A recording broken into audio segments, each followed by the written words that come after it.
নমস্কার। আমাদের বিশ্বকবির গীতবিতানের পূজা পর্বের 15 নম্বর কবিতা। তোমারই ঝর্ণাতলার নির্জনে মাটির এই কলস আমার ছাপিয়ে গেল কোন ক্ষণে।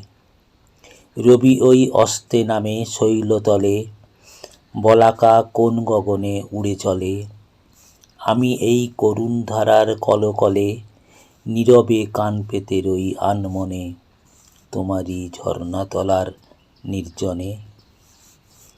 দিনে মোর যা প্রয়োজন বেড়াই তারই খোঁজ করে, মেটে বা নাই মেটে তা ভাবব না আর তার তরে। সারাদিন অনেক ঘুরে দিনের শেষে এসেছি সকল চাওয়ার বাহির দেশে। নেব আজ অসীম ধারার তীরে এসে, প্রয়োজন ছাপিয়ে যা দাও সেই ধনে, তোমারই ঝর্ণাতলার নির্জনে।